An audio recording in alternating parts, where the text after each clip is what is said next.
Welcome to another episode of the Leaders Code podcast, where we uncover the stories, struggles, and strategies of purpose-driven leaders who shape our world. I am your host, Rawal Ayubi, and I'm so glad you are joining us. Throughout history, we've seen leaders rise who don't just adapt to change, they create it. They carry vision, resilience, and courage into spaces where the odds are stacking against them. And in doing so, they leave a legacy that inspires generations.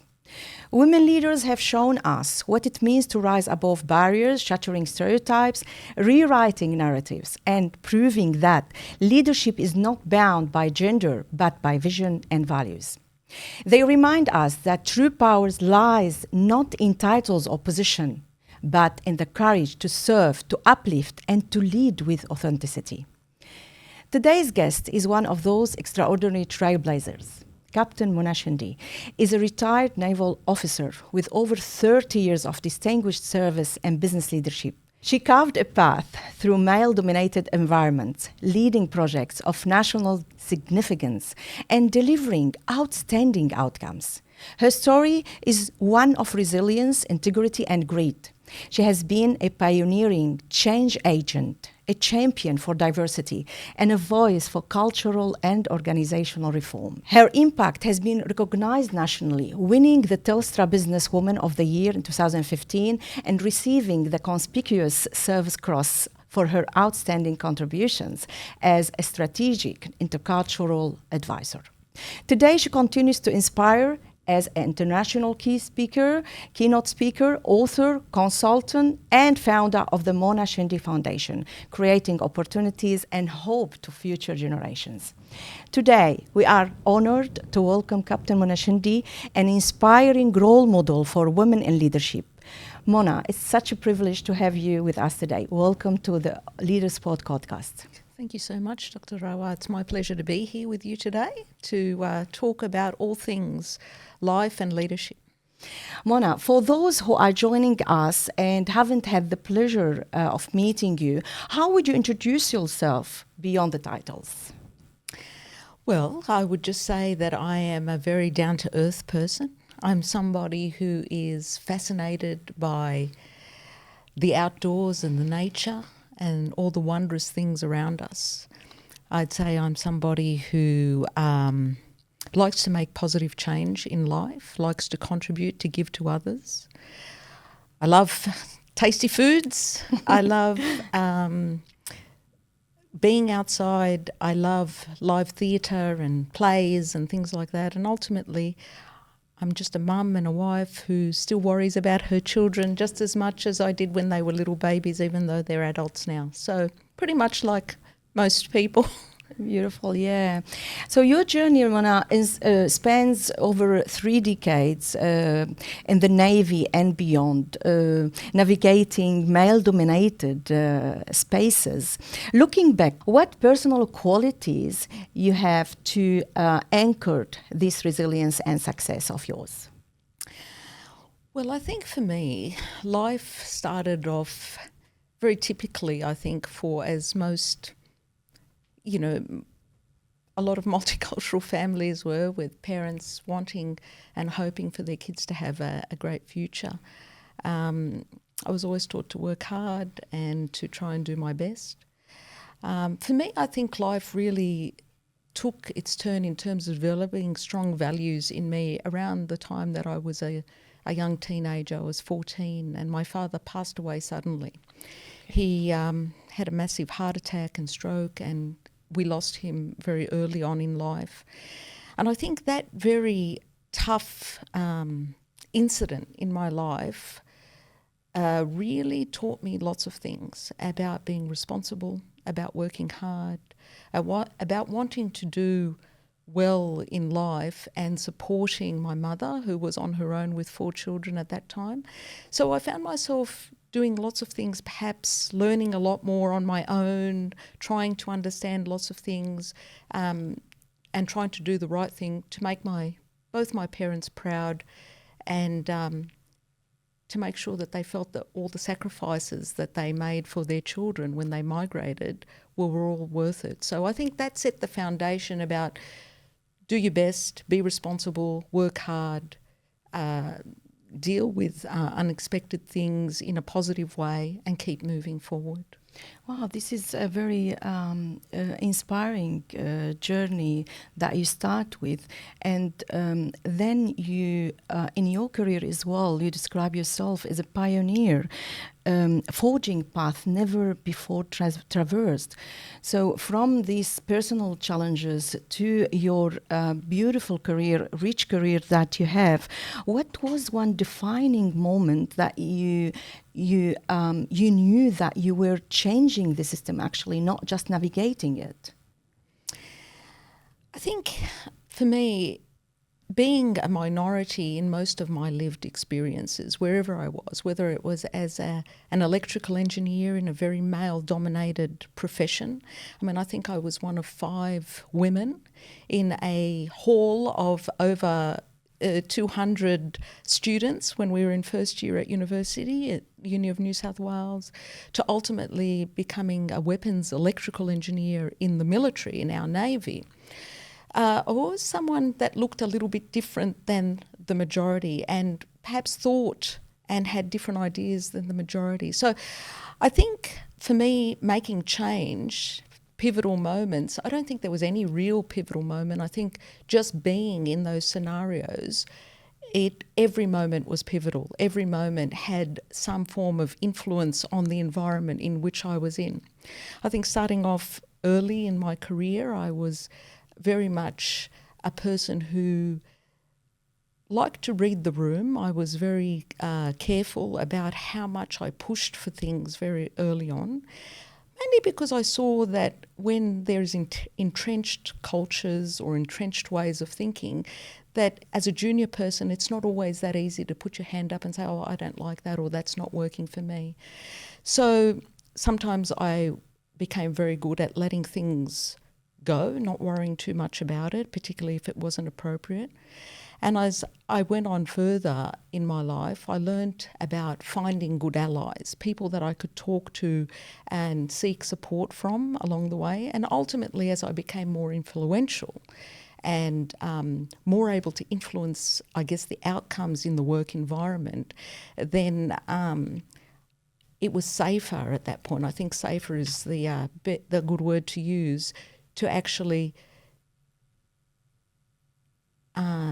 crack down on unacceptable behaviours and insist on things being done a certain way or a decent way, and influencing what people understood about how we do things around here. So it was a progressive journey all the way through my I can see these signs of leadership in your journey as well, like taking initiative and having this momentum when you have people following you from the supporting network.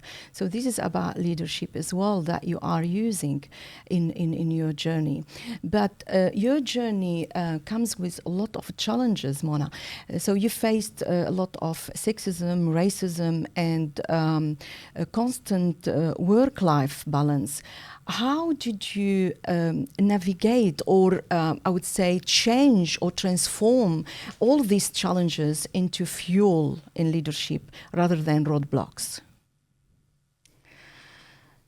I think the thing is with it is an acceptance that life never goes exactly how you would like or how you planned or how you foresaw the journey to be. True. And once you sort of accept that it's going to have its challenges and things that perhaps are even unfair along the journey, getting to the point of saying, well, that's just normal, and what am I going to do with that? Being able to say, well, I'm going to let my outcomes, my behaviour, my values, let them show people how to judge me, not based on what preconceived ideas or concepts or beliefs they have about a particular type of person with a particular type of background, but rather, look, this is the behaviour, this is what I see, this is the truth in that person. So that is the kind of thing that I I always did throughout my career, not to worry too much about the individual incidents that were perhaps not so comfortable, but to always maintain the bigger picture, to always understand that life has its challenges. We need to adapt and we need to keep moving. And I think that's the kind of quality that I did throughout my whole, or I implemented throughout my whole career. And with time, that gains respect, understanding, and a change in the ideas that people have around you about the value that you bring. I can see a beautiful outcome from your journey, which is your memoir, and the title is Shattering Identity Bias. It's just a very powerful title, Mona. So what core message do you hope from the readers to carry with them after finishing it? I think my memoir is pretty much, it's a bit of everything. It's a recount of my childhood, the experiences I had, some very good and happy, and many not so happy and not so fantastic. It's a very vulnerable book where I talk very personally and deeply about how I felt about things and about how people perhaps had an understanding of who I was at various stages in my life. It's a book that I think ultimately when people read it and reflect on some of the stories in there and the experiences had, that many people can resonate with that. And I think it says to them, keep going, be yourself, be true to self. You know, I think that's really important. It's something that I've taken with me my whole life, being true to self, not caving in to having to copy what everyone else is doing, that you can still be yourself in all the ways you want to be and that are important to you, and that you, by being open with others and sharing with others and allowing that two-way communication to happen, being inquisitive, being caring, being open, as I said, that actually changes people's ideas ultimately over a period of time, and biases perhaps that were held or ideas and stereotypes, people start wondering, are these actually true, or do I actually know the truth, or am I just feeding on what I've been told? And I think being yourself is a great way to make those changes happen through your own personal journey. I can see from this journey of this memoir that breaking harmful stereotype and shattering identity bias has been part of your legacy, Mona. So what sort of qualities you have or strategies you use to maintain courage when stereotypes weighed heavily? I think the strategy for me is always been about arming myself with knowledge. Like there's lots of information out in the world about why and how people live a certain way, act a certain way, have certain practices. I think arming myself with knowledge, a lot of knowledge also in a religious context, because that's a big part of who I am and how I present and my identity, as well as my values, where they come from, so that when I am engaging with people, I'm able to engage in an informed, positive way, armed by facts and knowledge. So I think those are the kinds of qualities that actually having proper information is what I used along the way to be able to explain to people openly and personally and genuinely who I was, what I'm about, treating people with kindness and fairness,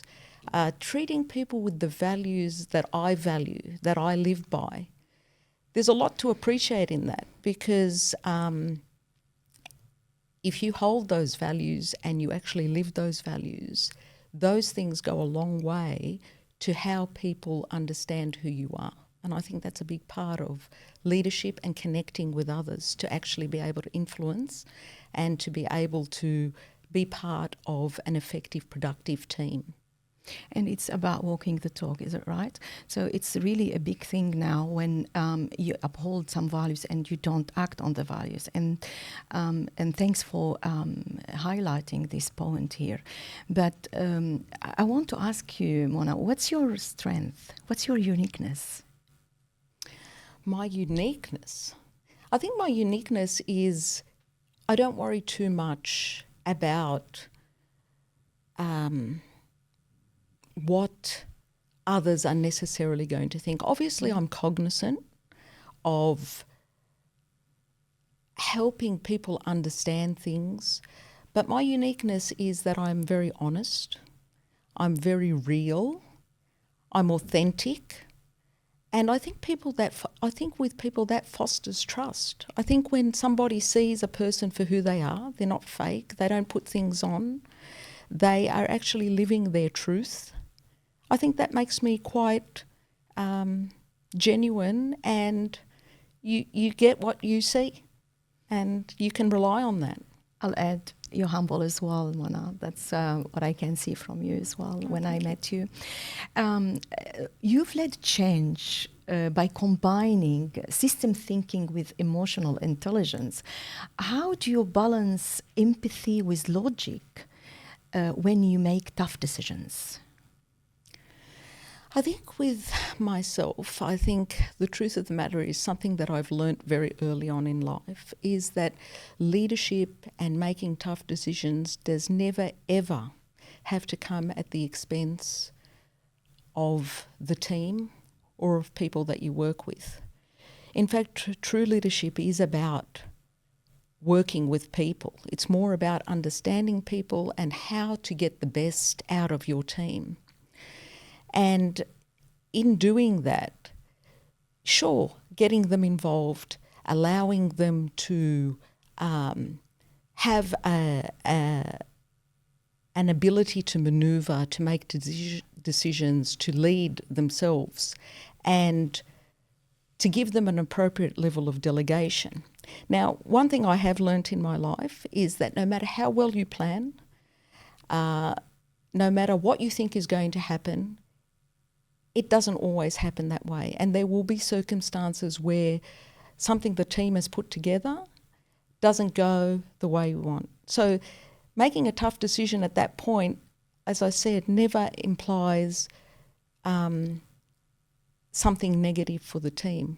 I think the idea is about acknowledging the input, getting them involved, getting them committed, getting them engaged, having an ownership in the decisions that were made, allowing them to make the decisions, and along the way at their level of delegation.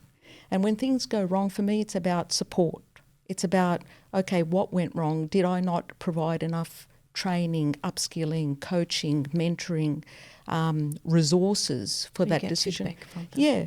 So that's what it is. So making the tough decisions, like I said, is about being adaptable and then taking an alternate course to get the answer that you want when you didn't get it the first time, but never ever doing that at the expense of the team that are rightly motivated and doing the right thing to get the answer, because the idea is to focus on the issue, not to blame a person in the team. I think that's the real core part of being an effective leader, that people trust, follow, respect, and think, well, I'm going to give this a go, and I know that no matter what happens, I've done my best, and that the person that I work for is going to support me because I had the right intentions and I did that. And I think giving these people the opportunity to do their best, and if they make mistakes, knowing that they'll be backed up and supported by their leader, that's what makes great teams that produce great results.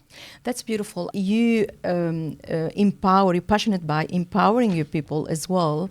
What are the practices that you start with to empower your people? So, and to have this high performing team. So you want to empower people, but you need to start with practices. How do you do that? I think for me, my whole approach with people is simply, one thing that always goes wrong in work environments is when people don't know exactly what's expected of them. So clarity, clarity, having a vision, being clear about this is where we're going and why we need to go there. So once people understand that, we're all on the same page. That's the first thing.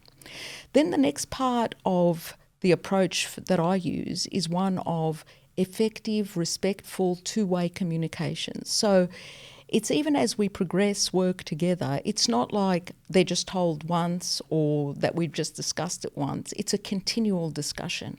There's a listening, there's a feedback, there's a clarification opportunity, there's time and space that's created to make sure that we all understand what the constraints are, what the opportunities are, where the risks are, and that collectively as a team that we come up with things that we all understand why it is we're going down a particular path. And people knowing that their opinions, their information, their knowledge is welcome, appreciated and respected.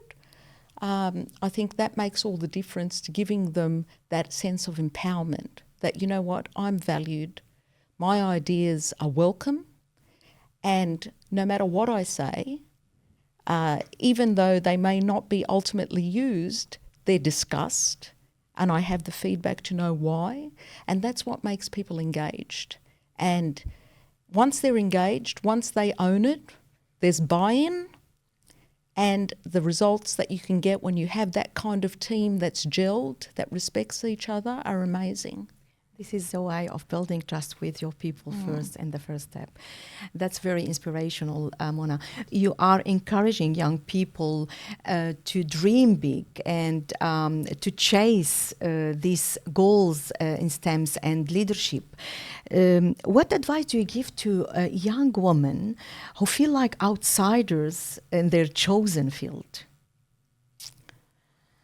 I think my advice is, that's been pretty much my whole career, feeling as a bit of an outsider, someone who's a little bit different than the majority. I would say to them, to young people, keep pushing, keep dreaming, be persistent, demonstrate your worth through outcomes, hard work, and just show that you actually bring something to the table.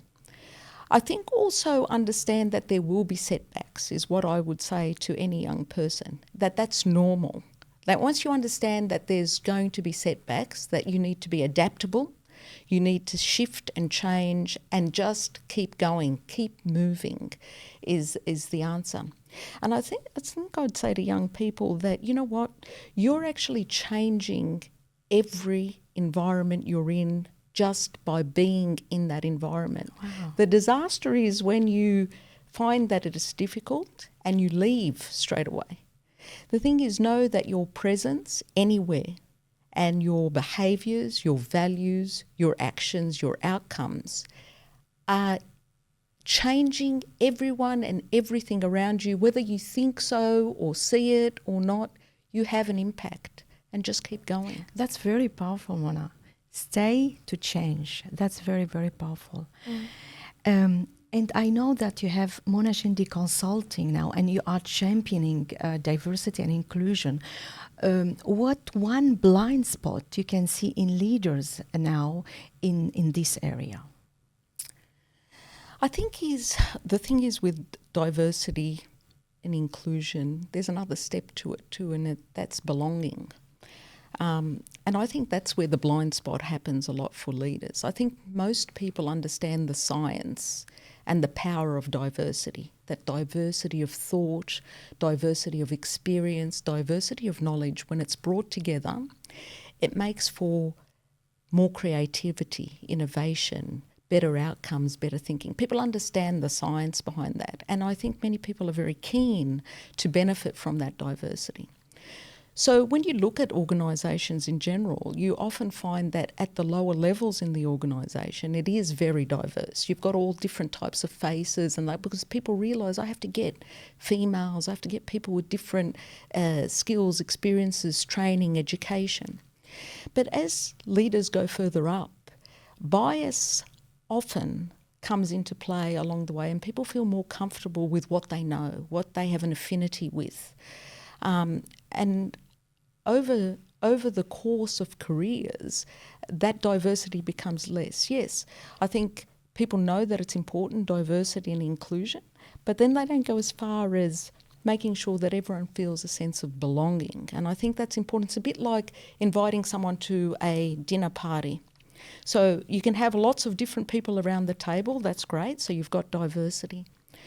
You can say to them, eat, so they're all included and they can eat.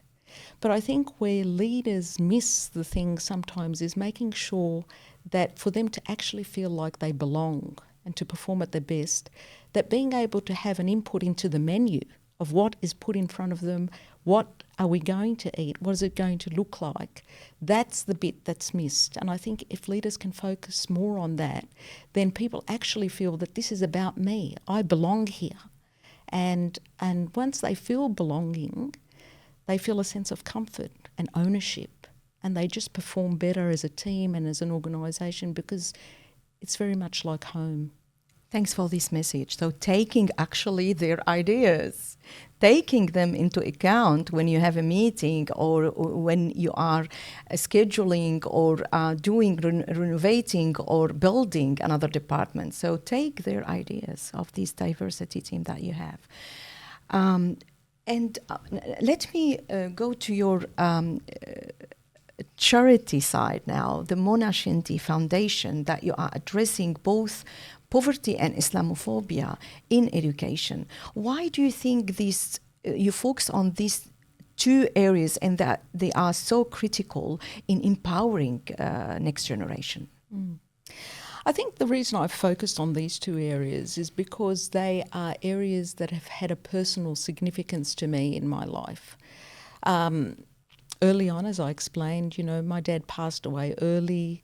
There were lots of challenges for mum on her own to raise 4 children and the like. So there are lots of people out there that perhaps might not get the opportunities they get. Maybe there is some difficulty financially. A laptop, something that is powerful, can make a huge difference to a motivated, capable young person, but perhaps that doesn't have those resources available to them. So that was something that was important to me, to be able to offer something to give back to people in that situation.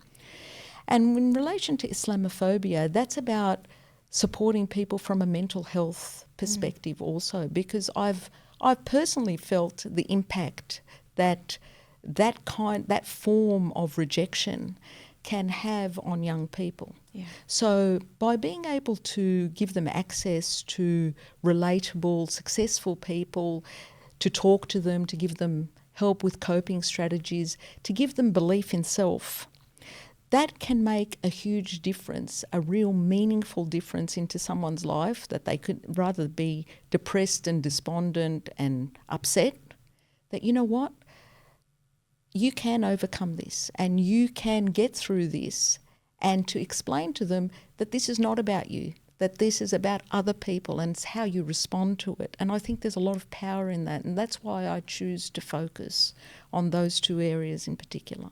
And this is very important to educate people about how to respond to this sort of thing, because it's all about education as well. And you put these two in the right place as well in your career or in your mission now.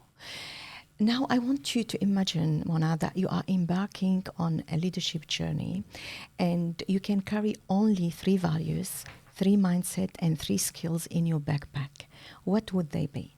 I want you to choose from this list, and feel free to add yours if they're not in the list, and arrange them in order of importance to your leadership journey. All right, well, on that list I would say that the first thing would be integrity and trust, because ultimately if you don't do what you say you're going to do, then people very quickly realise that they can't really rely on you, and therefore that impacts your ability to engage with others, to motivate them, to inspire them, and to get them working with you to achieve a desired shared outcome. I think that's a really important one for me. The next one I would say is service. And the reason is I like to do things that are meaningful because I know that they're going to make a difference to others, and that improve the quality of the experiences of others around me, I think is very important. And the last one I would say out of the values would be authenticity, because it's important for two reasons. One, for the people around you, because when you're authentic, people know what they're getting when they mix with you and deal with you. But it's also important for yourself, because I think if you live a life where you're not yourself, where you're trying to please others too much, or you're worried too much about, oh, they act that way, maybe I should, so I can fit in and act a certain way, I think you lose part of yourself. You compromise yourself.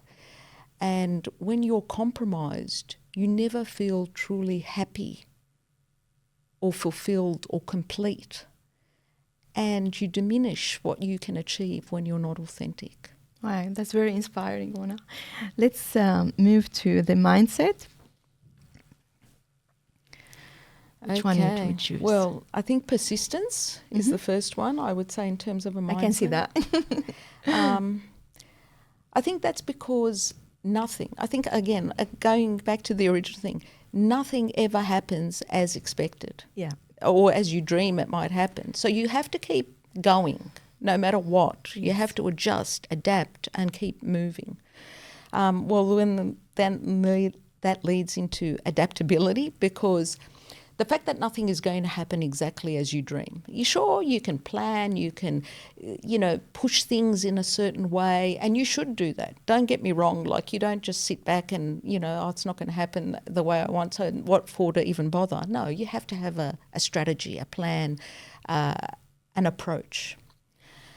And you have to work towards it because you're trying to get there. But just know for sure what you thought exactly is going to happen is not going to happen. So then you have to be able to adapt, which is the next one that I would pick.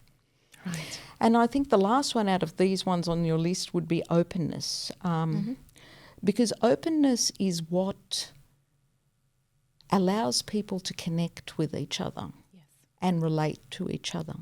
If you're somebody who is always closed, or you never share of yourself with other people, firstly, they don't feel comfortable to ask, because a lot of misunderstanding happens because people don't talk well together. Yes. So if you're open to learning, and you're also open to sharing and giving. And I think that in itself just creates environments where people can work better together, I think. And diversity as well. Yes. Yeah. Okay, and the skills now? Okay, well, the skills. I think here, visioning. Why? I think that's really important for leadership, and I think we've covered that. You need to know where you're going. Yes. And why you're going there and what it is you're doing. Because if you don't have that as the basis, as the beginning, then what are you doing? You need to have something to be working towards. So I think that would be the first one. Again, we've spoken a little bit about communication. Yes. So important that I think the thing is with communication, that respectful two-way, and it's always got to be open and two-way and respectful, because when you talk openly and you communicate with people, then you learn, you allow them to feel comfortable to challenge you also, because, you only know what you know. You don't know everything. You're limited by what exposure you've had to either your education or your the things that you've seen. So by keeping that communication going and allowing it to flow and people to feel comfortable to give and take, then you can create beautiful things together. I think that's really important. And then the last one is empowerment. I think, on this list. So Empowering why did you others. put it in the last in the list, empowerment? Because I think they come in that order. You know, there's no use being empowered when you don't know what you're empowered to do, so you needed the vision first.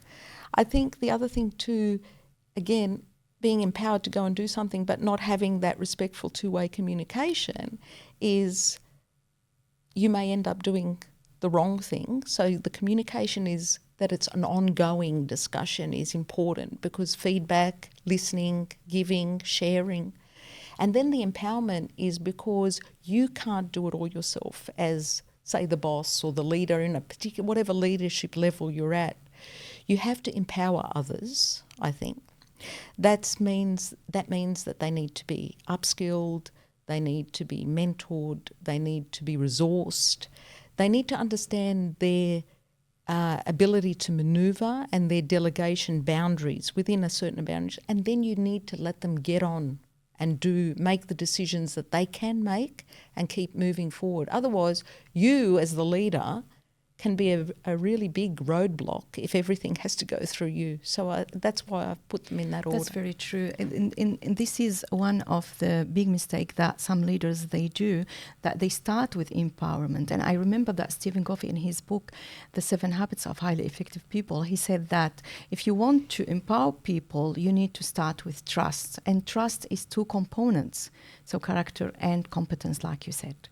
So this is very powerful to know about you, Mona.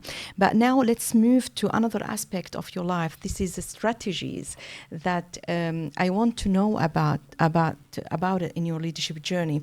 So this the 4 strategies that I put on the top of each box, they are results of a survey that I did with executive, and I found that they have 4 recurring strategies that they use in their career. So I want you to put them in order of importance to your leadership journey, and tell me why you have them in this order. Okay.